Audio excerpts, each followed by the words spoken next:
सो कैसे हो buddies, welcome to the lecture number 3। ठीक है। कितना पढ़ लिया हम लोगों ने? कहाँ गया चैप्टर? स्टार्ट करते हैं। मौलिक ऊतक सब पढ़ लिया हमने, डीएनए पढ़ लिया हम लोगों ने। ये सब पढ़ लिया, ये भी पढ़ लिया, पैकेजिंग पढ़ लिया, सर्च पढ़ लिया, एक्सपेरिमेंट पढ़ लिए। अरे इतना सारा पढ़ लिया हमने।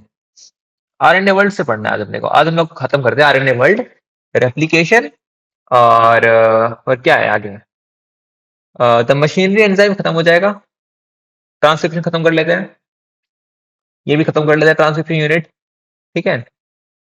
फिर क्या आगे जो भी है, transcription unit and the gene, शायद यहाँ तक हम लोग खत्म कर लेंगे। ठीक है। और टाइप्स ऑफ आरएनए आसान है सब कुछ। तो चलो आगे बढ़ते हैं, लेट्स सी। और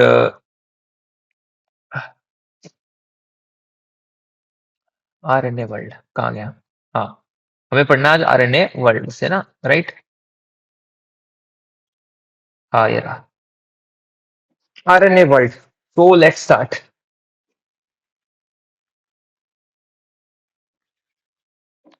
ओके। तो एनसीईआरटी रीड करते हैं। ड्रॉ करने का आ गया है। हुस्न है सुहाना। अब पढ़ते देखो, आरएनए वर्ल्ड। तो देखो, from foregoing discussion an immediate question becomes, RNA world में क्या है? देखो सिंपल सी बात, पता है क्या है? आरएनए वर्ल्ड में पढ़ते हैं यार। अब यहाँ पर ये सेम है जैसे लास्ट लेक्चर में पढ़ाया था, डीएनए वर्सेस आरएनए। क्या डिफरेंस है? डीएनए क्या है, आरएनए क्या है? ठीक है ना। आरएनए बहुत ज्यादा मैंने बताया था कि अनस्टेबल है, ठीक है ना। और इसमें बहुत ज्यादा म्यूटेशंस होती हैं, ठीक है ना। और अनस्टेबल है ये, ठीक है ना। और इस जो भी इसकी प्रॉपर्टीज है वही सब इसके अंदर आने वाला है, right? From foregoing discussion, an immediate question becomes evident: which is the first genetic material? संसार में जब इवोल्यूशन हुआ होगा, इससे पहले सबसे पहला फर्स्ट जेनेटिक मटेरियल आरएनए था, ना कि डीएनए। आरएनए में से डीएनए बना हुआ है। डीएनए क्या है? Deoxy ribonucleic acid. आरएनए क्या है? Ribonucleic acid. आरएनए में से ऑक्सीजन निकाल दो, प्लस थाइमिन की जगह यूरेसिल डाल दो, तब तुम्हारा ये बनता है। क्या बोलते हैं, सॉरी, यूरासिल जगह थाइमिन डाल दोगे तब तुम्हारा डीएनए बनेगा। ठीक है। सो आरएनए देखा जाए, मैंने ये बात तुम्हें पहले बता रखा है, लास्ट सेक्शन में बताया था कि आरएनए पहले आया था, डीएनए बाद में आया था, राइट? आरएनए संसार में पहले आया था, डीएनए बाद में आया था। लेकिन इवोल्यूशन होता गया, डीएनए मोस्ट स्टेबल कंपाउंड बन गया और आरएनए अनस्टेबल रह गया। आरएनए जेनेटिक मटेरियल कुछ वायरस में प्रेजेंट है, बाकी में नहीं है। ठीक है, सब मैं बता चुका था लास्ट क्लास में। It shall be discussed in detail in the chapter on chemical evolution, but briefly we shall highlight some of the fact and points. RNA was the first genetic material, सबसे पहले RNA ही आया था।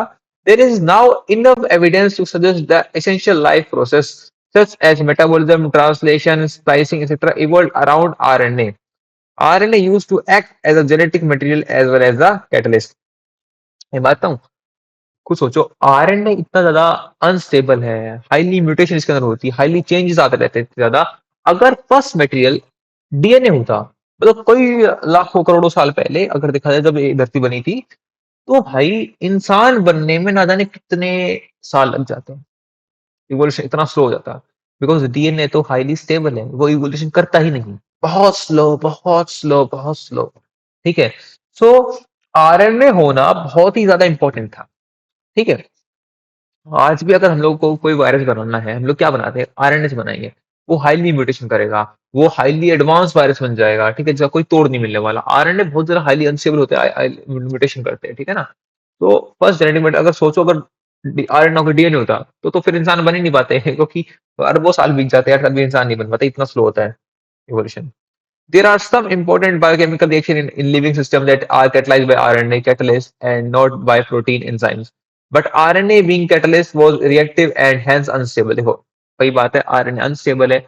RNA का use आज के time पे genetic material कम और कैटलिस्ट की तरह ज्यादा काम कर रहा है। काफी सारे रिएक्शन आरएनए, एमआरएनए है, डीआरएनए, आरआरएनए है, ये प्रोटीन बनाने में काम कर रहा है, डिफरेंट काम कर रहा है। ठीक है। जेनेटिक मटेरियल में आज के टाइम में कम है, काम बिकॉज अनस्टेबल कंपाउंड है। ठीक है, हाईली म्यूटेशन होता है इसके अंदर। Therefore DNA has evolved from RNA with chemical modification, कुछ केमिकल मॉडिफिकेशन हुई, जो आरएनए में यूरासिल था उसकी जगह थाइमिन आ गया, एक ऑक्सीजन बाहर, एक ऑक्सीजन और कम हो गई, तो बन गया तुम्हारा डीऑक्सी राइबोन्यूक्लिक एसिड। ठीक है ना। वैसे हम लोग, और क्या था तुम्हारा, डीएनए बीइंग डबल स्टैंडर्ड है, आरएनए जो है वो मतलब इतना बढ़िया मॉलिक्यूल नहीं है यार एज कम्पेयर टू अगर तुम देखोगे इवोल्यूशन के वे में having complementary strand further resist changes by evolving a process of repair. ये सब मैं लास्ट क्लास में बता चुका हूँ, ठीक है, तो कोई नया बताने की जरूरत ही नहीं। अब आता है नया टॉपिक रेप्लीकेशन। और थोड़ा सा ढंग से डिटेल में पढ़ते हैं रेप्लीकेशन क्या है, ठीक है ना। सीन क्या है, हम लोगों ने पढ़ा कि भाई रेप्लिकेशन मतलब क्या है कि डीएनए अपनी ही कॉपी बनाएगा। रेप्लिकेशन क्या है, डीएनए अपनी ही कॉपी बनाएगा, ठीक है, अपना ही डुप्लीकेट बनाएगा।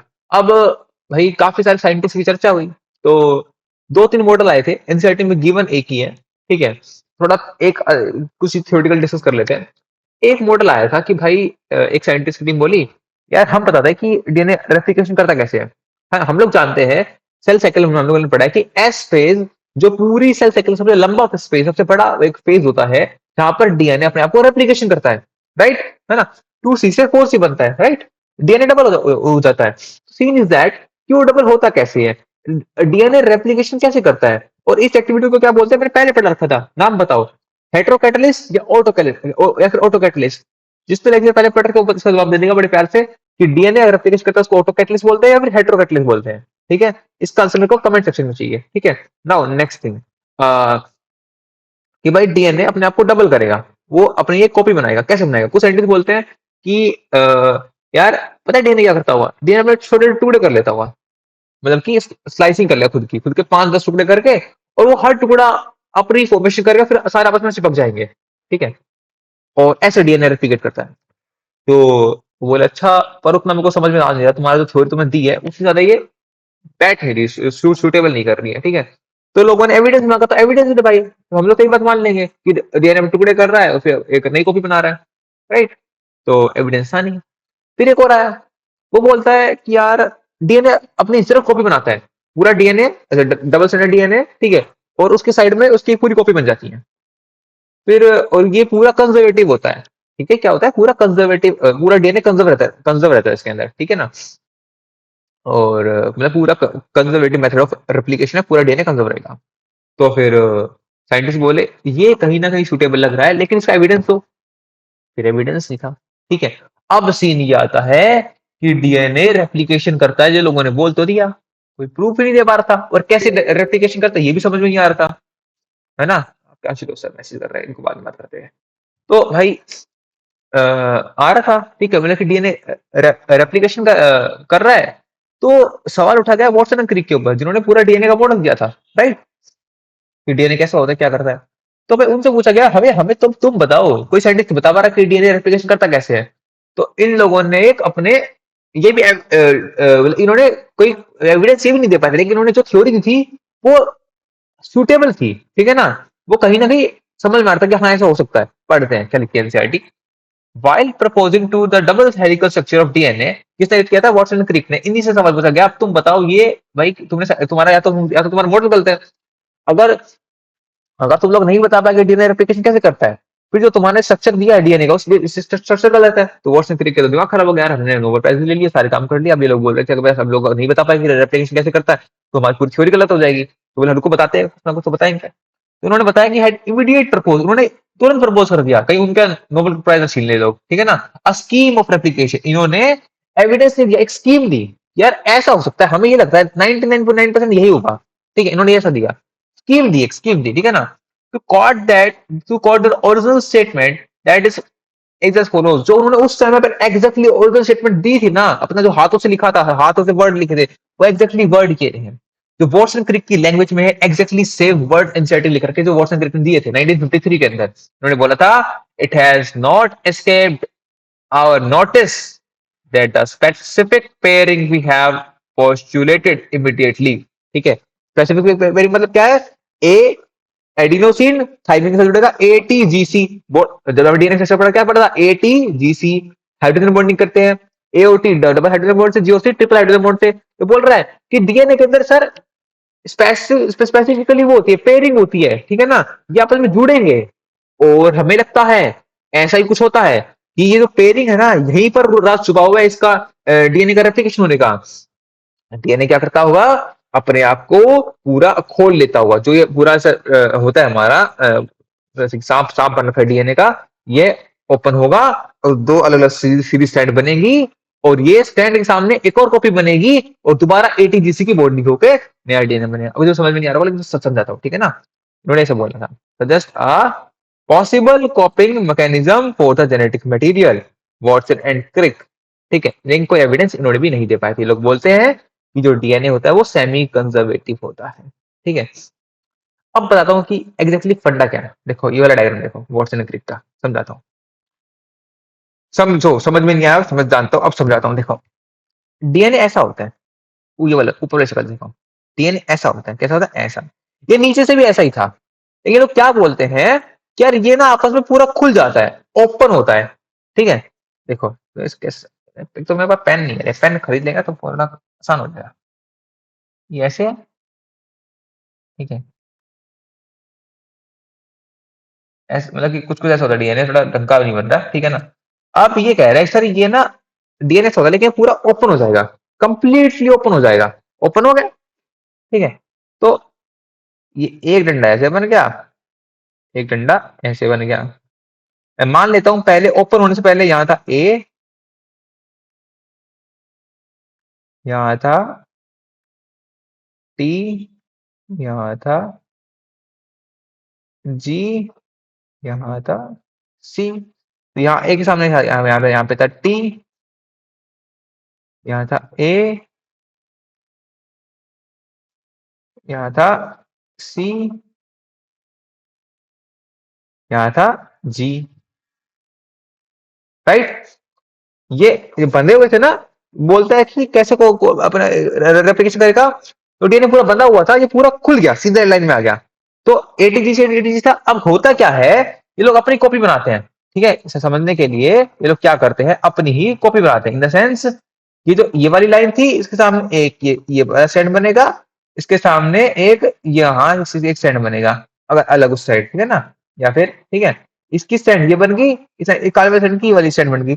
अब देखो पहला जो ओरिजिनल डीएनए था वो ये वाला काले वाला, जी के सामने सी था, है ना। ए के सामने टी था, ये था ना। बिकॉज सी के सामने जी है विद ट्रिपल बॉन्ड, पहले तो ये था, है ना।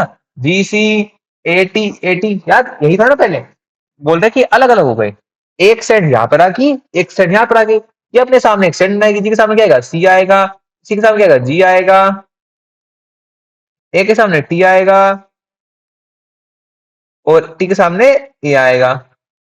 ये क्या बन गए, ऐसे ही सेम ये वाला बनेगा। तो एक डीएनए ये बन गया, और ये बाद में दो स्टैंड एक डीएनए की बनेगी, ये दो स्टैंड एक डीएनए की बन गई, राइट।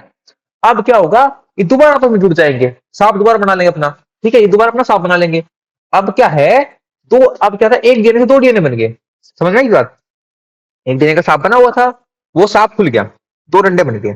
फॉर एग्जाम्पल ये सांप था, यहाँ ए लिखा था, सामने टी लिखा था, राइट। नीचे सी लिखा था, यहाँ जी लिखा था।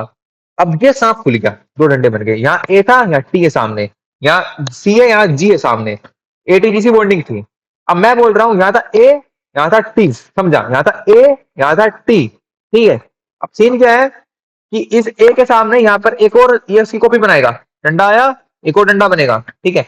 एक के सामने टी, यहाँ पर भी टी था, तो एग्जैक्टली सेम कॉपी डीएनए बन गया। लेकिन बताओ ओरिजिनल डीएनए का आधा पार्ट यू डीएनए का इसमें गया, आधा देखो जो ओरिजिनल डीएनए था उसका आधा पार्ट इस डीएनए में गया, आधा पार्ट इस डीएनए में गया। मतलब जो ये वाला जो देखो तुम यहां से देखो, ओरिजिनल डीएनए हमारा ये वाला था, ओरिजिनल डीएनए ये वाला था। इस ओरिजिनल का आधा काला पार्ट इसमें गया, आधा काला पार्ट इसमें गया, लाल न्यू वाला पार्ट है, राइट। लाल न्यू डीएनए है। In the sense DNA semi conservative है, आधा कंजर्व हुआ, आधा एक नई वाली मतलब जो एक से दो बने, आधा एक में गया, आधा एक में गया। तो डीएनए पूरा कंजर्वेटिव नहीं है। डीएनए क्या होता है, सेमी कंजर्वेटिव मॉडल है। समझ में आ रहा है बात, ये कैसे हो रहा है। डीएनए रेप्लिकेशन कल समझना, थोड़ा और डिटेल में पढ़ेंगे। इसका एक्सपेरिमेंट प्रूफ भी आया था, है ना। इस बात का भी एक्सपेरिमेंट प्रूफ मांगा था वॉटसन क्रिक से, लेकिन वॉटसन क्रिक इस बात का एक्सपेरिमेंट प्रूफ नहीं दे पाए थे। इसका एक्सपेरिमेंट प्रूफ दिया था किसी और ने, वो भी अभी पढ़ेंगे, ठीक है ना। तो जो डीएनए है वो कैसा होता है, it is a semi conservative replication show करता है। क्या शो करता है, सेमी कंजर्वेटिव क्यों बोला, तो देखो जो ओरिजिनली काला जो डीएनए था, इसका एक जो थ्रेड था वो न्यू डीएनए में गया, एक न्यू डीएनए में गया। अब इन दोनों ने अपने अलग बना लिए, तो दो बन गए ना। लेकिन आधा डीएनए ओरिजिनल डीएनए का आधा एक डीएनए में, आधा दूसरे डीएनए में, that's why it is semi conservative, आधा कंजर्व हुआ है ना। फंडा यहाँ आता है, समझो मेरी बात। दोबारा समझाऊं या समझ में आ गया? ठीक है, वरना फिर मैं 3D में समझा दूंगा। एक वो बनानी पड़ेगी मेरे को, क्या बोलते हैं, फिल्म से बनानी पड़ेगी ना, एक एडिटिंग वेडिटिंग करके थोड़ी सी मूव बना दें, एक दो मिनट की फिल्म से बना देंगे तुम्हारे लिए, एनिमेशन बना देंगे, उससे समझ में आ जाएगा। मैं अपना एक एडिटर रखता हूँ जो पुराना ये 3D रेडी कर देगा, ताकि तुम्हें समझ में आए। ठीक है, बाकी समझ में आ रहा है मैं बोलना क्या चाह रहा हूँ? ये सांप था ना, सांप खुल गया, डंडे बन गए, तो सामने अलग अलग बन गए, सेमी कंजर्वेटिव होगा। ठीक है, बहुत इंपॉर्टेंट है, इससे थोड़ा टाइम दे रहा हूँ। अब इस बात का एक्सपेरिमेंट प्रूव किया था। Now it is now proven that DNA replicates through semi conservative, आधा नए वाले में आधा दूसरे नए वाले में, ठीक है ना, ओरिजिनल का। Okay, it was shown first in E coli, पहला इसमें शो किया था ई कोलाई के अंदर, and subsequently in higher organism, same है हायर ऑर्गेनिज्म में चलता है, such as plants and human cells। ठीक है, अब ये तो एक्सपेरिमेंट प्रूव किया था, ये किया था हमारे मिसलसन एंड फ्रैंकलिन ने। किसने? मिसलसन एंड फ्रैंकलिन ने इस एक एक्सपेरिमेंट किया था 1958 के अंदर, बहुत इंपॉर्टेंट है, बहुत ही ज्यादा इंपॉर्टेंट है बच्चा, बहुत ही ज्यादा इंपॉर्टेंट है। मिसलन एंड फ्रैंकलिन ने DNA semi conservative replication show करता है, जो ऊपर वॉटसन ने लाइन लिखी थी, इस बात का एक्सपेरिमेंटल प्रूफ दिया था। अब इस एक्सपेरिमेंट को हम लोग समझते हैं और बड़ा ही इंपॉर्टेंट है। ठीक है, नाउ इन्होंने क्या किया, पहले मेरी बात सुनना, फिर हम लोग एनसीईआरटी रीड करेंगे। इन्होंने क्या किया, ये लोग बोलते हैं कि देखो भाई, डीएनए में क्या है, नाइट्रोजन बेसिस है, एटीजीसी है ना, नाइट्रोजन बेसिस। ठीक है, प्यूरिन एंड पायरिमिडिन। तो अब नाइट्रोजन बेसिस किससे बन रखा है? नाइट्रोजन से बन रखा है। ठीक है, तो क्या बोलते हैं यार, एक काम करते हैं ना, एक बैक्टीरिया पकड़ते हैं, इकोलाई। इकोलाई को हम लोग अलग ही नाइट्रोजन में उगाएंगे, मतलब कि कल्चर करेंगे। देखो याद रखना, ई कोलाई एक बैक्टीरिया है, उसके अंदर भी डीएनए है, राइट, है ना। अब ई कोलाई के अंदर जो डीएनए है, उसके अंदर नाइट्रोजन बेसिस है, नाइट्रोजन है। अगर इस वातावरण से नाइट्रोजन हटा, वो नाइट्रोजन बेसिस नाइट्रोजन कहां से आएगी, वो कंजर्व कहां से करेगा? सोर्स से। सोर्स क्या है? उसके पास मिट्टी है, बैक्टीरिया के पास सोर्स, बैक्टीरिया के पास सोर्स हवा है, वातावरण है, राइट, ये सब सोर्सेज है ना। हम लोग क्या पूरा सारे सोर्सेज बदल दिए, उस बैक्टीरिया को ऐसे कल्चर में मीडियम में उगाया गया जहां पर नाइट्रोजन हम लोगों ने चेंज कर दी। We have taken the new nitrogen. Normally N14 होता है, हम लोगों ने हैवी नाइट्रोजन ली, आइसोटॉप नहीं लिया, मतलब रेडियो एक्टिव नहीं ली गई थी। कौन सी ली गई थी? हैवी नाइट्रोजन, मतलब कि रेडियो एक्टिव नहीं थी, वो थी हैवी थी, उसका वेट ज्यादा था, उसकी डेंसिटी में फर्क था। हम लोगों ने ली थी N15, है ना। हम लोगों ने क्या किया, देखो ई कोलाई एक बैक्टीरिया होता है, उसके अंदर नाइट्रोजन, उसके डीएनए में भी नाइट्रोजन बेस है, राइट। हर एक चाहे इंसान का डीएनए, हर एक में क्या होता है, नाइट्रोजन बेस होता है। क्या होता है? एटीजीसी होता है ना, ये प्यूरिन पायरिमिडिन एडेनोसिन थाइमिन सब होता है ना, राइट। अब एक बैक्टीरिया एटीजीसी बनाने के लिए नाइट्रोजन बेस, मतलब कि नाइट्रोजन चाहिए, नाइट्रोजन कहां से लाएगा? सोर्स क्या है? मिट्टी है, पानी है, हवा, यहीं से लेकर आएगा। हम लोगों ने क्या, उस बैक्टीरिया को ऐसे मीडिया में उगाया जहां पर नॉर्मल नाइट्रोजन नहीं थी, वातावरण जो N14 है वो नहीं थी, हम लोगों ने हैवी नाइट्रोजन दी। हम लोगों ने जानबूझ के उसको नए नाइट्रोजन में के उगाया गया उसको। ठीक है, समझ में आ रही बात? उसको नए नाइट्रोजन के अंदर उगाया गया। अब जो उसका डीएनए बनेगा, उसके अंदर कौन सा डीएनए बनेगा? हैवी डीएनए बनेगा, बिकॉज उसका नाइट्रोजन बेस है, उसमें कौन सी नाइट्रोजन है? हैवी नाइट्रोजन है, N15 आ गया उसके अंदर। समझ में आ रही बात? खोपड़ी बात घुस रही है क्या? एक बैक्टीरिया था, नॉर्मली N14 में उगता है, हम लोगों ने मीडियम बदला, सारी नाइट्रोजन के सोर्स हटा दिए, एक ही सोर्स रखा, N15 का। अब उसके जो डीएनए बनेगा, वो N15 का यूज करेगा ना एटीजीसी बनाने के लिए, N15 का हैवी नाइट्रोजन यूज करेगा ना, तो उस डीएनए को क्या बोलोगे? हैवी डीएनए बोलोगे ना। वही मशीन बना। अब इक्वल हम लोगों ने उगाया हैवी डीएनए के अंदर। ठीक है, अब हम लोग देखते हैं कि अब जब ये इक्वल रेप्लिकेट करेगा, तो क्या पूरा एन पर, अब देखो समझ आ से, अब पढ़ते हैं, लेट्स सी क्या लिखते हैं एनसीईआरटी। थोड़ा बहुत मैंने कहानी थोड़ी तुम्हें बता दी है, राइट। तो सीन क्या है, दे ग्रू, इन्होंने उगाई, they grew E coli in a medium containing N15, medium containing N15, मैं तो बता चुका हूं, है ना, right. N15 is the heavy isotope of nitrogen, radioactive नहीं है, याद रखना इस बात को, as the only nitrogen source for many generation. मैंने नहीं 17 पीढ़ियों तक इन्होंने ना नाइट जो ये इकोलाई था ना 20 मिनट की होती है, उन्होंने क्या किया, 17 पीढ़ी तक बैक्टीरिया उगाए और सारे सोर्स हटा के N14 जो नॉर्मल डीएनए बनता है, नाइट्रोजन बेस बनते हैं N14 से, उन्होंने हैवी डीएनए बना दिया, N15 डाल दिया उसके अंदर। सारे जिनके एटीजीसी बन रहे थे N15 बन रहे थे। अब वो जो इकोलाई बना उसके अंदर हैवी डीएनए है with the N15 in the nitrogen bases, right. The result, was that N15 was incorporated into newly synthesized DNA. उसको हमने क्या बोला? Heavy DNA बोला. As well as other nitrogen containing compounds in the E. coli. सब में N15 आ गया भर भर के. This heavy DNA को क्या बोला गया? Heavy DNA बोला गया because it contains the heavy nitrogen N15. Molecule could be distinguished from the normal DNA. है ना? सेंट्रीफ्यूगेशन क्या होता है? हम क्या कर सकते थे? हम लोगों ने क्या किया? भाई देखो, अब हमें पता है कि इस इकोलाई के अंदर N15 है, हैवी डीएनए है, मतलब कि इसकी जो डीएनए इसका वेट ज्यादा है. अब सेंट्रीफ्यूगेशन एक प्रोसेस होता है, जैसे कि हम लोग दही से घी निकालते हैं. क्या करते हैं? चक्री चक्री चक्री घुमाते हैं उसको, वो घूमता रहता है, वो रही घूमती है अंदर. वो फिर वेट के कारण ऐसा होता है कि लस्सी नीचे रह गई, घी ऊपर आ गया, मक्खन ऊपर आ गया, ये सब वेट के कारण है. सेंट्रीफ्यूगेशन का अर्थ होता है the process in which weight के अकॉर्डिंग सारी चीजें डिस्टिंग्विश हो जाए, है ना, चक्री चक्री घुमा घुमा घुमा के. ठीक है, और इसको बोलते हैं सेंट्रीफ्यूगेशन करना. ठीक है, और हम लोगों ने क्या किया कि जो देखो समझना, मैं तुम्हें समझाता हूँ. ये एक इकोलाई था. क्या था? इकोलाई था. ई नाम से इकोलाई है. ठीक है, इसको हम लोगों ने उगाया, मीडियम किया. इसके अंदर N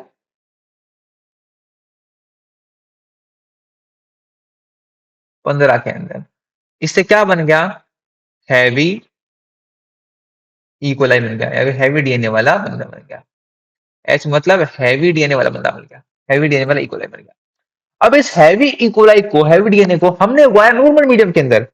हमने उगाया नॉर्मल मीडियम के अंदर, N14 वाले के अंदर, है ना. अब ये क्या करेगा मुझे बताओ? अगर मैंने सारी पीढ़ियों के अंदर इकोलाई का डीएनए बदल दिया, हैवी डीएनए लेकर आ गया, N15 वाला डीएनए लेकर आ गया, अब उसका मीडियम मैंने बदल दिया. अब क्या किया? उसका मैंने मीडियम बदल दिया. सो अगर अगर डीएनए रेप्लिकेशन कर रहा होगा, अब क्या होगा? अब जो नए नाइट्रोजन, अब सुनो ध्यान से, मेरी बात समझना ध्यान से. Listen to me everybody, listen to me. मेरी बात समझना. मैंने इकोलाई बनाया हैवी, जिसके अंदर नाइट्रोजन 15 है, हैवी डीएनए उसी इकोलाई का. अब मैंने नाइट्रोजन सोर्स बदल दिया, यानी अब जब डीएनए रेप्लिकेशन करेगा, तो अब देखना ये है कि वो जो इसके पास हैवी डीएनए था, जिसमें N15 थी, इसी को रेप्लिकेट करके N15 नए वाले डीएनए में आएगा, या फिर इस नई वाली नाइट्रोजन को यूज करेगा. मैटर क्या करने वाले हैं हम लोगों ने पहले तो एक आर्टिफिशियल मीडियम के अंदर हैवी इकोलाई को बनाया, जिसके अंदर डीएनए 15 था.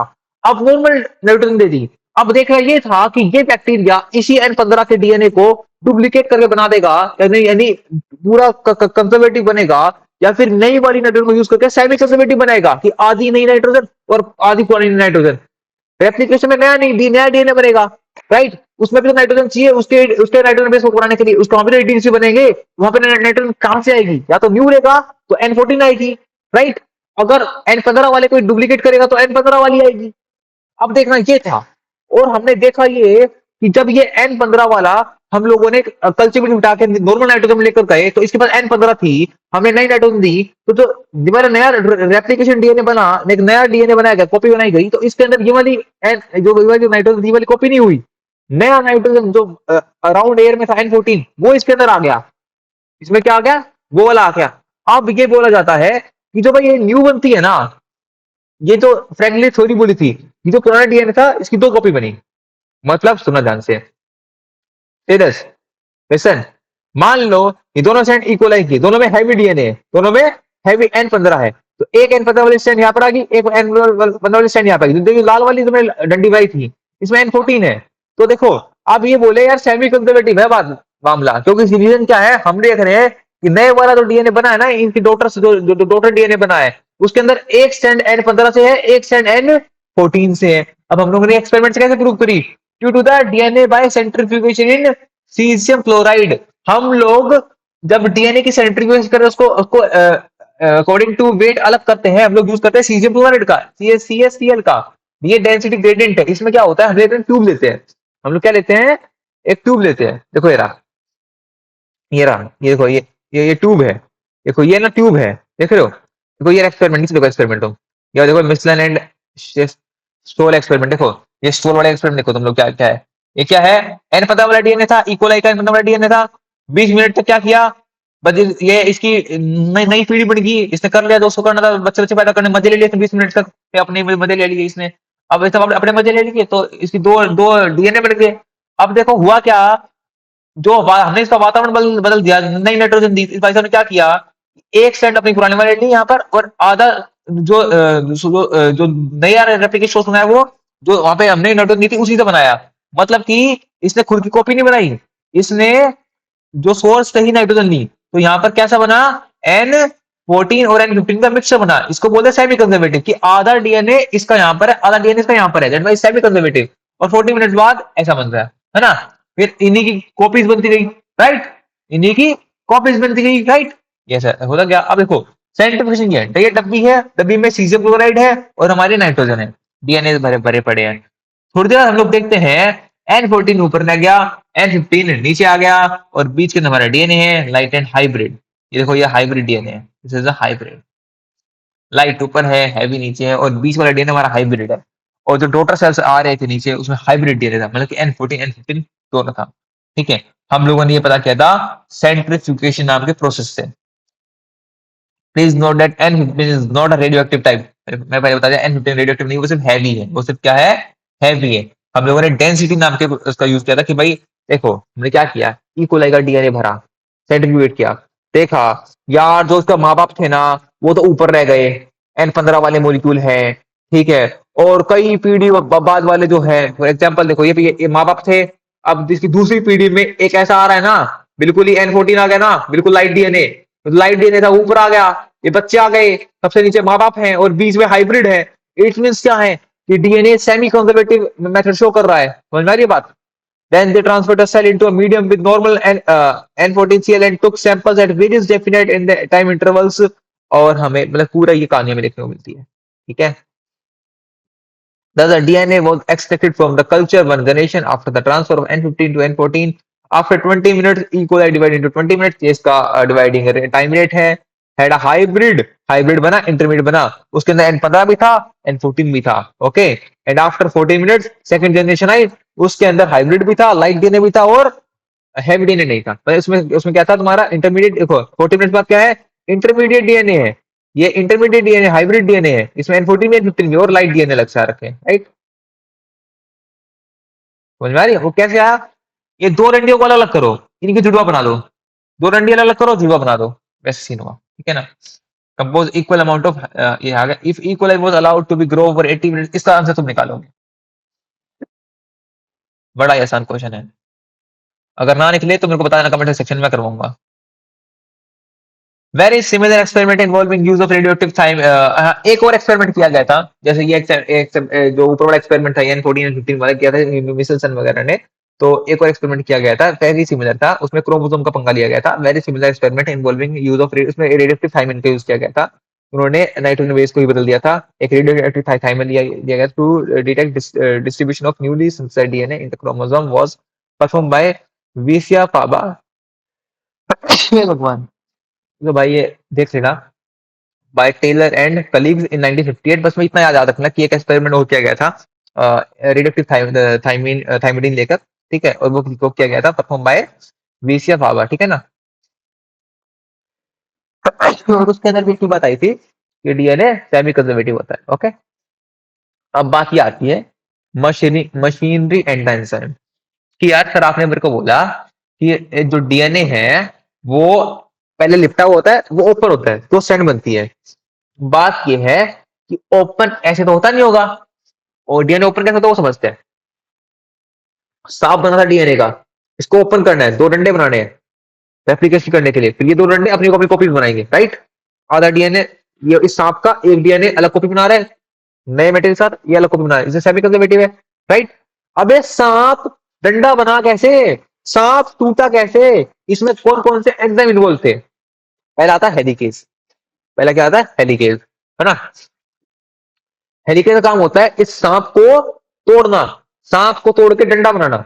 अब डंडा भाई फॉर एग्जाम्पल, अब अपने काफ के बाल तुम तोड़ोगे, जो भी डीएनए इधर उलझे पड़े हैं, ठीक है, या कहीं और के भी बाल है तुम्हारे उलझे फुलझे हैं, उनको तुम तोड़ के निकालोगे, अगर कटिंग कैची काटोगे तो वो सीधे वो तब भी टेढ़े मेढ़े रहेंगे ना, अलग तुमने कर दिए, तुमने सांप को तोड़ के अलग कर दिया, पर टेढ़ा मेढ़ा तभी भी रहेगा ना ये, तो सीधा करने के लिए एक और एंजाइम आता है, टोपो आइसोमरेज, ठीक है ना, टोपा है वो हमारा, बाकी टोपो आइसोमरेज एक नाम का एंजाइम आता है, वो इन दोनों डंडों को सीधा करता है, बिल्कुल स्ट्रेट। एक तरह से लड़की के बाल होते हैं, उलझे पुलझे होते हैं, वो क्या कहते हैं, जाती ब्यूटी पार्लर बालों का कैरेटिन करवाती है ना, वो कैरेटिन क्या है, बालों को सीधा कर देता है, राइट।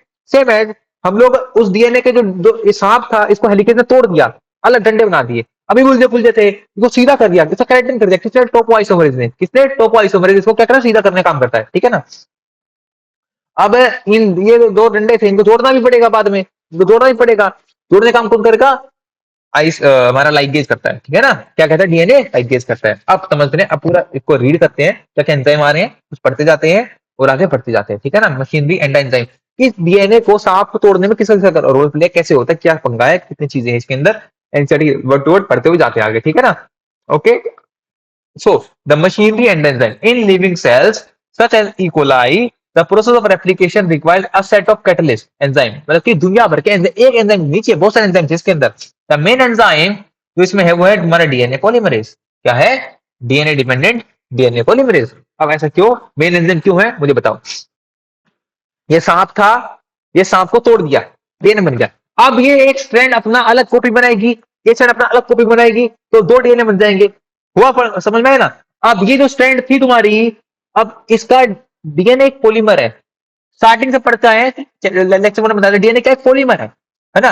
अब डीएनए एक पॉलीमर है, अब डीएनए का दूसरा कॉपी बनाने वाला पॉलीमर क्या करेगा, अब एंजाइम बनाने के लिए, एंजाइम को डीएनए क्या है, पॉलीमर, पॉलीमर बनाने वाला एंजाइम, ठीक है, डीएनए एक पॉलीमर है, सो पॉलीमर बनाने वाला एंजाइम, और किसका पॉलीमर, डीएनए का पॉलीमर, डीएनए का एक और पॉलीमर, डीएनए का यूनिट बनाने वाला एंजाइम क्या कहलाएगा, डीएनए पॉलीमरेज। तो ये जो सांप था, डंडा बना, डंडे को अलग जो डंडा बनाएगा, यहाँ पर एक नया डीएनए का डंडा बनाएगा, उसका उसको एंजाइम का नाम क्या है, डीएनए पॉलीमरेज। क्या नाम है, DNA polymerase. Okay, since it uses a DNA template to catalyze the polymerization of deoxynucleotide, ठीक है ना। अब ये जो डीएनए पॉलीमरेज है, ये सांप था, डीएनए सांप जैसा दिखता है, अब ये सांप सीधा डंडा बना, अब ये जो डीएनए का एक डंडा था, वो जो अपनी अलग कॉपी बनाने वाला है, ये डंडा अपनी अलग कॉपी बनाएगा, ये जो ओरिजिनल डीएनए के दो डंडे थे ना, ये टेम्पलेट काम करते हैं। एग्जाम्पल, एग्जाम्पल, हम लोग बचपन में हमारे तेज का नक्शा बनाते थे, हम लोग क्या करते थे, वो मार्केट से ना छपा छपा आता था, रंगोली आती है, रंगोली कैसे बनाते हैं आजकल लोग ऐसे आर्टिफिशियल रंगोली आती है, वो बिछाया, उस पर हम लोगों ने कलर रखती उठा लिया उसको, है ना, आर्टिफिशियल एक रंगोली बन गई। तो वो जो कार्डबोर्ड था, वो क्या टेम्पलेट काम करता है उसकी कॉपी बनाने के लिए, है ना, छापने के लिए तुम जिसका यूज करते हो उसको टेम्पलेट बोलते हैं, ठीक है। अभी मैं बोलूं, हम लोग मैक्सिमम डायग्राम कैसे बनाते थे बचपन में, एक वो किताब थी, उसके नीचे कॉपी रखी और उस पर हम लोग गाढ़ा गाढ़ा छापते थे, राइट, है ना, या फिर कार्ड बना के छापते थे, है ना। तो छापने को हम लोग जिस चीज का यूज करते थे, मेरे को गोला बनाना है, I want to be a circle, मेरे को सर्कल बनाना है, बोतल बोतल ढक्कन लिया, बोतल ढक्कन का यूज किया, वो गोला खींच बना दिया। तो बोतल ढक्कन और ढक्कन पे क्या टेम्पलेट यूज किया जा रहा है उसको छापने के लिए, राइट। तो जो अभी डीएनए साफ था, सांप के दो डंडे बने, ये दोनों अपने अपने बनाएंगे, तो ये जो डीएनए का डंडा था क्या है, टेम्पलेट काम करता है अपना ही कॉपी बनाने के लिए। समझ में आ रही है बात। These enzymes are highly efficient enzyme as they have catalyst polymerization of large number of nucleotide in a very short time. ये इतनी फास्ट रिएक्शंस होती हैं, हाईली जो पोलिमराइजेशन है, डीएनए का अपना अपना पॉलीमर बना रहा है, अपना एक यूनिट बना रहा है, बहुत फास्ट होती है। सोचो ई कोलाई के अंदर हैज ओनली 4.6 बेस पेयर, इतने सारे बेस पेयर है इसके पास, और ह्यूमन के पास है इतने base pair. Complete the process replication with in 18 minute, E coli की 18 मिनट है रेप्लिकेशन। अब तुम ये बात समझना ध्यान से, ई कोलाई 20 मिनट में अपने टोटल सेल बना देता है, एंजाइम डबल हो जाता है। ई कोलाई का रेप्लिकेशन टाइम 18 मिनट है। अगर तुम ऊपर आओ, थोड़ा सा ऊपर आओ, क्या लिखा था, E coli divide in 20 minutes, E coli 20 minute में डबल हो जाता है, ई कोलाई 20 मिनट में डबल हो जाता है। 18 मिनट, 20 मिनट में 18 मिनट सिर्फ डीएनए रेप्लिकेशन में लग रहे हैं, मतलब कि डीएनए काटने में, जोड़ने में, डंडों का डुप्लीकेशन बनाने में 18 मिनट, और 2 मिनट बाकी सारी चीज होने में, चाहे तुम्हारा साइटोप्लाज्म बनाना है, ये बनाना है, वो बनाना है, तो पूरा भाई ई कोलाई बैक्टीरिया ही डबल हो गया उसमें 20 मिनट, लेकिन डीएनए रेप्लिकेशन 18 मिनट। समझ रहे हो? यानी बाकी सारी चीज 2 मिनट में नहीं टिकती। 2 मिनट से कुछ और याद आ रहा होगा, वो याद नहीं करना। 2 मिनट होता है। अब यहाँ पे बैक्टीरिया बात करें, बैक्टीरिया का जो बाकी सारी चीजों का डुप्लीकेशन टाइम वो 2 मिनट है, लेकिन डीएनए 18 मिनट ले रहे हैं, यानी डीएनए हाई स्टेमिना वाला बंदा है। समझ में आई बात? वो टाइम टेकिंग प्रोसेस है, ये मतलब कितना है। देखो, जब हम लोग को सेल साइकिल वाले चैप्टर भी पढ़ते हैं, तो सेल साइकिल काफी सारे फेज आते हैं। G1 phase, S phase, G2 phase, सारे फेज आते हैं ना। तो एस फेज सबसे लॉन्गर टाइम लेता है, क्योंकि इसके अंदर डीएनए रेप्लिकेशन होता है। डीएनए रेप्लिकेशन एक बहुत ही ज्यादा कॉम्प्लेक्स प्रोसेस है। बहुत सारे एंजाइम आते हैं, पहले हेलिकेज आया, काट दिया, इस सांप को काट के डंडे बनाए, डंडे बनाने के बाद इसको टोपाइज में सीधा कर दिया, ठीक है। फिर ये इस पे डीएनए पॉलीमरेज एक्ट करेगा, नया नया डंडा सामने पे बनेगा, फिर जोड़ा जाएगा डीएनए लाइगेज के साथ, ठीक है। और भी बहुत सारे एंजाइम एक्ट करते हैं, और बहुत ही ज्यादा ये हाई कॉम्प्लेक्स, हाईली फास्ट और हाईली एक्यूरेसी चाहिए इसके ना, तो it will be it is a time taking process. That means average rate of polymerization has to be 2000 base pair per second. इतना फास्ट है, फिर भी देखो 2000 बेस पेयर बनने per second. Not only do these polymerase have to be fast, but they also have to be accuracy चाहिए। सिर्फ इस DNA polymerase को फास्ट होने की आवश्यकता नहीं है, फास्ट भाई तो एक्यूरेट भी हो। एग्जाम्पल, इतना फास्ट काम कर रहा है, copy copy copy DNA copy बनाया जा रहा है, थोड़ा बहुत भी ऊंच नीच होगी, नाक की जगह यहाँ पे कान बन जाएगा, है ना भाई। म्यूटेशन आजकल तुम देखते हो ना, भाई कुछ बच्चे पैदा होते हैं 2 सर आ गए, कभी किसी के आंख कैसी आ गई, जानवर जैसे बच्चे पैदा हो रहे हैं इंसान के, है ना, कोई गुड़िया से बच्चा पैदा हो गया। कई सारी म्यूटेशन होती हैं, डिफॉल्ट आ जाते हैं ना, कुछ पंगे आ जाते हैं ऐसे, ऐसे अजीब अजीब बच्चे पैदा होते हैं। रीजन क्या है ना, ये डीएनए पॉलीमरेज थोड़ा भी गलती कर गया तो पंगा हो जाएगा। डीएनए पॉलीमरेज को सिर्फ फास्ट होने की आवश्यकता नहीं कि 2000 बेस पेयर पर सेकंड ये डुप्लीकेट कर रहा है, भाई एक्यूरेसी भी ला।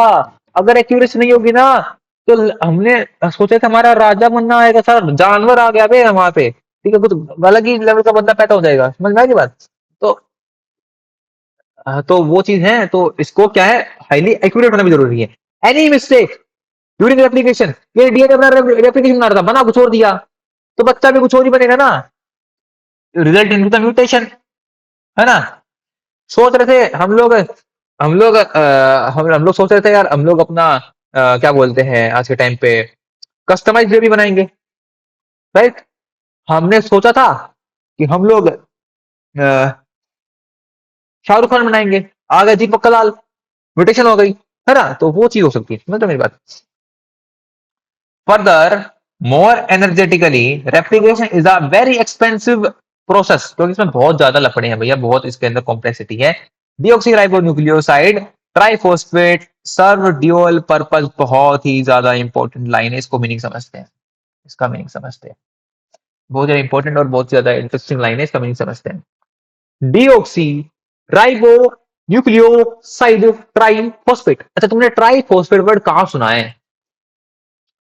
एक वर्ड बता दो, एडिनोसिन ट्राइफॉस्फेट सुना है? एटीपी सुना है, सुना होगा ना, एडिनोसिन ट्राइफॉस्फेट। अब सर वो तो सुना था एडिनोसिन ट्राइफॉस्फेट, ये डीऑक्सी राइबो न्यूक्लियोसाइड ट्राइफॉस्फेट क्या है, और इसके डबल रोल है, डबल डबल रोल हमने बस जुड़वा फिल्म में देखे थे, यहाँ तो डीएनए के भी डबल रोल आ रहे हैं, क्या मैटर आ गया ये। तो देखो, हम भाई रेप्लिकेशन कर रहे थे, एक्टिविटी कर रहे थे, कॉम्प्लेक्स प्रोसेस करते हैं, हमें भी एनर्जी चाहिए, एटीपी चाहिए ना, क्या चाहिए, एटीपी चाहिए। अब मेरी बात ध्यान से सुनना, सबके लोग ध्यान सुनो, एटीपी, एडिनोसिन, एडिनोसिन कहां पर है, एडिनोसिन तो डीएनए के अंदर भी है ना यार, adenosine is the nitrogen base, adenosine क्या है, एक नाइट्रोजन बेस है ना, एटीजीसी, ए एडिनोसिन, राइट। अब एटीपी के अंदर भी नाइट्रोजन बेस है, ATP is made of adenosine triphosphate, 3 phosphate. अब डीएनए के अंदर एडिनोसिन है और सिंगल फॉस्फेट है। अब बताओ, इस डीएनए के कॉम्प्लेक्सिटी के अंदर हमें पॉलीमरेज बनाना है, कोई दूसरे मॉलिक्यूल को एंट्री देने की बजाय क्या एटीपी को अपने प्रोसेस में एंट्री लेकर आओ, कहीं से एटीपी को जुगाड़ करो, ये करो, अबे भाड़ में जाए, एटीपी डीएनए के पास एडिनोसिन है, एक फॉस्फेट है, 2 फॉस्फेट लगा, एडिनोसिन है, यहीं पे बना ले तो एटीपी, एनर्जी भी इनसे निकाल लेंगे हम लोग डीएनए से ही। आ रही बात समझ में? तो हम लोग क्या करते हैं, डीएनए को ही एज अ एनर्जी का सोर्स यूज करते हैं, और इसीलिए डीएनए रेप्लिकेशन भी कर रहा है, एनर्जी भी बना रहा है, तो ये डबल पर्पस है। बहुत इंपॉर्टेंट लाइन थी, याद रखना इस बात को, ठीक है ना, भूलना मत। तो in addition to acting as substrate, ये टेम्पलेट देखो, मेरे बात सुना ध्यान से। ये सांप का हमारा डीएनए 2 डंडे बने, ये कैसे रिएक्ट कर रहा है? अपना डीएनए का टेम्पलेट, ये डीएनए अपना अपना देखो, इन सांप का डंडा बना, ये डंडा अलग अलग डीएनए बनाएगा, डंडा अलग डीएनए बनाएगा, ये act as a template, act as a template. और यहाँ पर इस पे कौन एक्ट कर रहा है? डीएनए पॉलीमरेज अपना एक और पॉलीमर बनाने के लिए, राइट? अब ये टेम्पलेट की सबस्ट्रेट की तरह भी एक्ट कर रहा है, टेम्पलेट की तरह भी एक्ट कर रहा है, और एनर्जी भी दे रहा है, because it has adenosine, it has a phosphate group in the DNA. हम लोग 3 फॉस्फेट लगा देंगे, एडिनोसिन ले लेंगे, it will become the ATP. आ रही है बात समझ में? They provide energy for the polymerisation, यही एनर्जी भी देगा और यही रिएक्शन भी करवाएगा। The two terminal phosphate in deoxyribonucleic it's a high energy phosphate same as in case of ATP। आ रही है बात समझ में? अब आगे बढ़ते हुए चलते हैं। हम्म So, in addition to DNA-dependent DNA polymerase, many additional enzymes are required to complete the process of replication with high degree of accuracy. For long DNA molecules, since the two strands of DNA cannot be separated in entire length, देखो कितनी important बात देखिए। For long DNA molecule, since the two strands of DNA cannot be separated in entire length, ठीक है?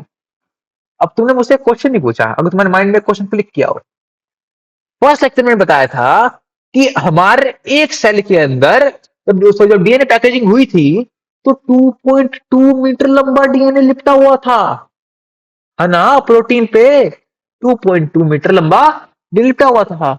Sir आपने इस पूरे DNA को कैसे खोल दिया? सेल के अंदर 2.2 मीटर लंबा डीएनए, सेल तो उतना बड़ा है ही नहीं, सेल तो छोटा सा है, और 2.2 मीटर लंबा डीएनए आपने ऐसे खड़ा कर दिया सेल के अंदर।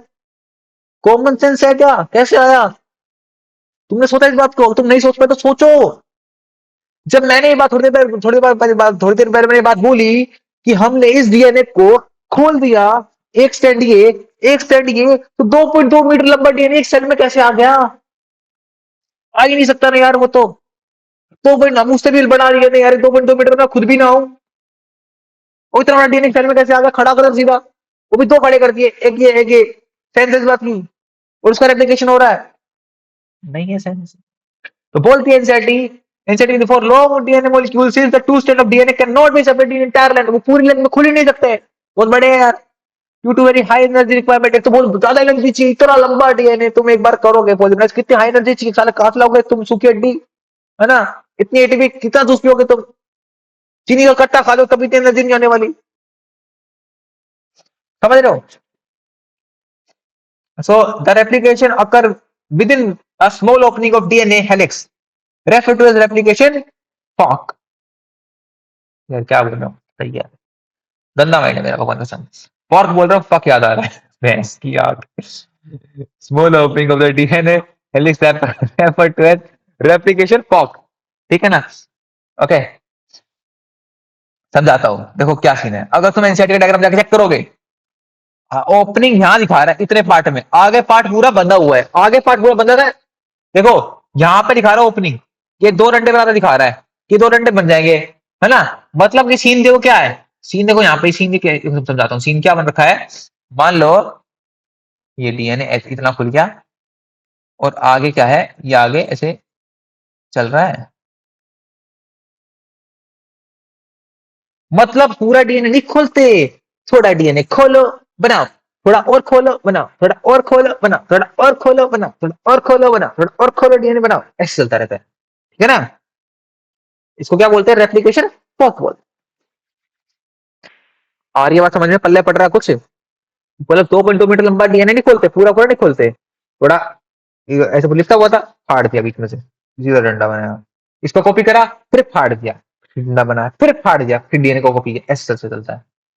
The DNA-dependent DNA polymerase catalyzes polymerization only in one direction। अब देखो हैरानी बात क्या है, ये जो डीएनए पॉलीमरेज था, जो अपने इस डंडे का एक पॉलीमर बनाएगा, ये सिंगल डायरेक्शन काम करता है, 5:3। इसमें 5:, दैट इज 5:3। ओके, हाँ, अच्छा मेरी बात सुनो ध्यान से। अब यहाँ पे एक और ट्विस्ट आएगा, अब यहाँ पर एक और ट्विस्ट आने वाला है बच्चा, एक और ट्विस्ट आने वाला है, ये तो खत्म होने वाला है रे बच्चा। हाँ, तो अब एक और ट्विस्ट आने वाला है, ट्विस्ट समझते हैं ना? यहाँ पे भी ट्विस्ट है, 5:3 में एनसीईआरटी बहुत ट्विस्ट गेम गेम करती है हमारे साथ, ठीक है ना? बट हम तो भाई नेक्स्ट लेवल कॉन्सेप्ट रखते हैं अपने पास, तो पूरा समझते हैं हर एक चीज को, है ना, पूरा दिमाग कॉन्सेप्ट होना चाहिए। अब यहाँ पे वीडियो है तो मैं समझाऊंगा अभी, ठीक है ना, देखना। ये डीएनए था, मैं मान रहा हूं, ये यहाँ पे है DNA 3, यहाँ पे 5,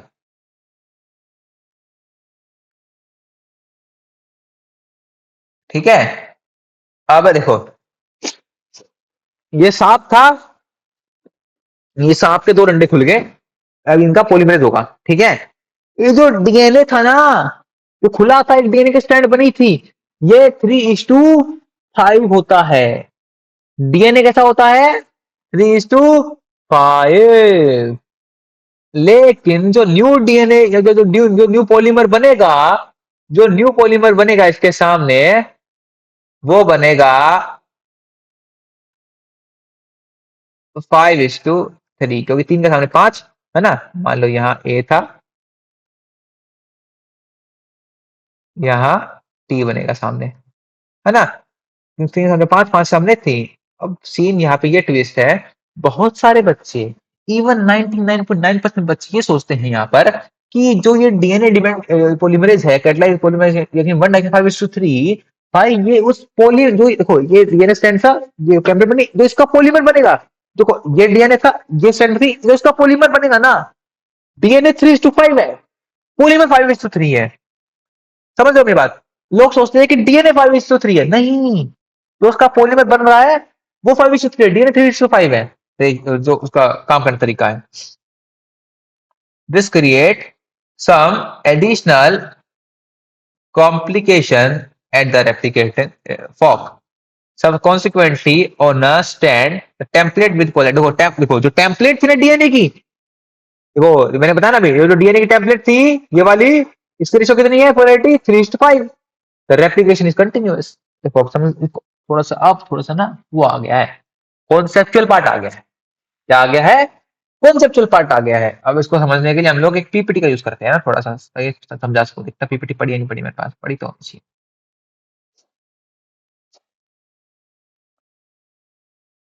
तुझ में रब दिखता है यारा, मैं क्या करूं। अबे यार डीएनए है ना यहाँ पे, ये क्या आ गया? क्योंकि नोट पहाड़ में जादू हट। ये क्या हो गया ना इसका? हाँ, यहाँ यहाँ समझा दो क्या? ये समझा दो क्या? हाँ देखो, ये तुमने देखा है डीएनए, ये डीएनए खुल जाता है अब उसमें ना, ये डीएनए ओपन हो जाती है। क्या आ गया ये भैंस यहाँ पे?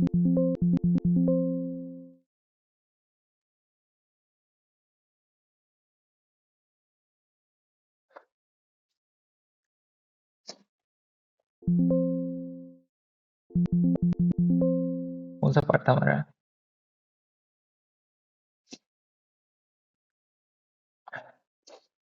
समझते हैं।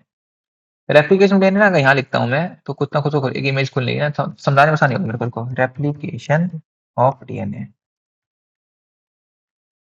ये क्या लिखते हैं मैंने? बायजूस आ गया भैंस यहाँ। देखो, हम तुमको निगाहों में इस तरह छुपा लेंगे, तुम चाहे बचो जितना, हम तुमको चुरा लेंगे। हम, ये इमेज चाहिए थी मेरे को। That's image I want. DNA replication image, ये इमेज मेरे को चाहिए थी। That's I want my baby. देखो,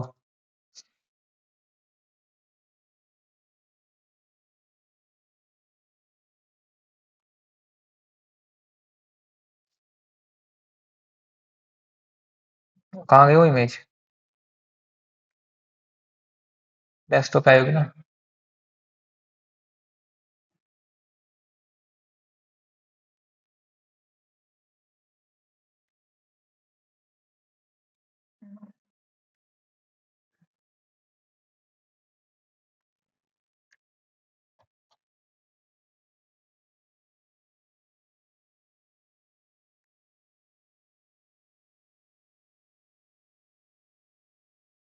वो इमेज कहाँ गई भाई?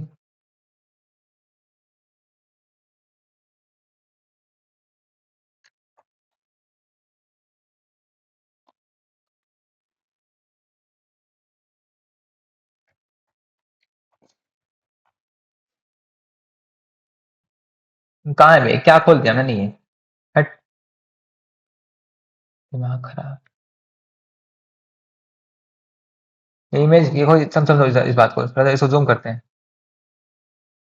अब ये जूम करना है, कहाँ जूम होगा यार? ये कहाँ से फोटो खुलेगी? दिमाग खराब कर रहा है मेरा। खुल जावे।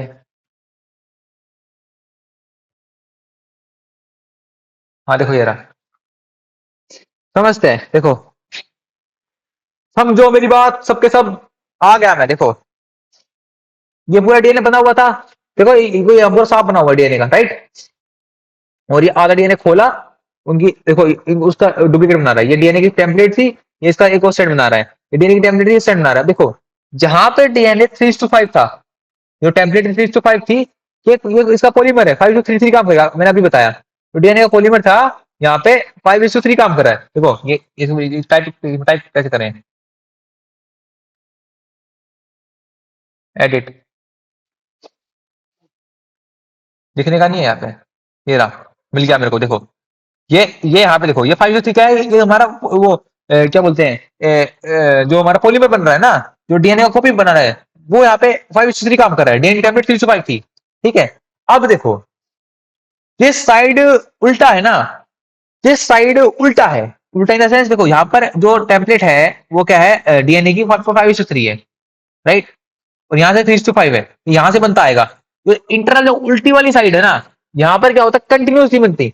यहाँ पे आधा डीएनए बना, फिर रोका गया, फिर डीएनए बनाया, फिर हो गया, फिर डीएनए बना, फिर हो गया, फिर डीएनए बना, फिर हो गया, रोका गया। मतलब कि टुकड़ों में काम होता है। देखो एक टुकड़ा ये रहा, एक टुकड़ा ये रहा,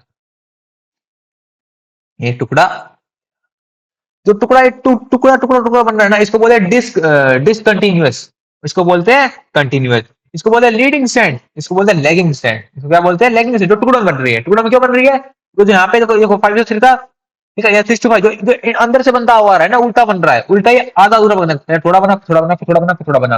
और इन्हीं को बोलते हैं ओकाजाकी फ्रैगमेंट्स बोलते हैं। इन टुकड़ों क्या बोलते हैं? ओकाजाकी। क्योंकि यहाँ जो अगला देखो, ये डीएनए था, ठीक है, इसको चीर फाड़ के ऐसे बनाया, ठीक है? अब मैं कह रहा हूँ ये वाला खाता, ये है 3:5, ये क्या है? 3:5 है। यहाँ पर कंटिन्यूस बन जाएगा। लेकिन ये मान लो ये 5:3 है, उल्टा है, तो यहाँ पर है ना, ये टुकड़ों बनेगा। 3:5 मतलब थोड़ा बनाया, थोड़ा बनाया, थोड़ा बनाया, थोड़ा डीएनए बना, Okazaki fragment, Okazaki fragment, Okazaki fragment. और उल्टा बने ना, इसको क्या बोलते हैं? इसको बोलते हैं लैगिंग, इसको बोलते हैं लैगिंग स्टेट, इसको क्या बोलते हैं? Leading state. जो पूरी कंटिन्यूस बनी थी, तो एक कंटिन्यूस है, एक डिसकंटिन्यूस है। आज समझ में आ रही बात? एक बात और, अब जो डीएनए पॉलीमरेज था, ये पहचानता है कि मैं काम करूंगा जहां पर टेम्पलेट 3:5 है, मैं उसको 5:3 बनाऊंगा। इसको कमांड देने वाला एक और एंजाइम है, उसको बोलते हैं आरएनए प्राइमर, जो कमांड देता है डीएनए पॉलीमरेज को कि भाई तेरे को 5:3 रिडक्शन में काम करना है। आ रही है बात समझ में? अब पढ़ते हैं एनसीईआरटी। वे हटना क्या गए, देखो द रेप्लिकेशन इज कंटिन्यूअस। कहां पर? यहाँ पर नॉर्मल इमेज बताया, while on other template it is discontinuous. एक फ्रेगमेंट्स बनेंगे, उन फ्रेगमेंट को बाद में कौन जोड़ेगा? डीएनए लाइगेज जोड़ेगा। The DNA polymerase on can not initiate the process. तो डीएनए पॉलीमरेज है, मैंने बताया डीएनए पॉलीमरेज 5:3 पे काम करेगा, लेकिन उसको कौन देता है कमांड? वो अकेला काम नहीं करता। वो can not initiate the process it's on. उसको कौन चाहिए? आरएनए प्राइमर चाहिए। Also, the replication process does not initiate randomly at any place. उसको starting process, उसको बोलते हैं origin of replication। मतलब कैसे, कहीं कहीं कहीं से स्टार्ट होता है, उसको एक ओरिजिन पोजीशन चाहिए, उसको बोलते हैं origin of replication. It is because the requirement of the origin of replication that piece of DNA is needed to be propagated during recombination DNA procedure requires a vector. The vector provide the origin of replication.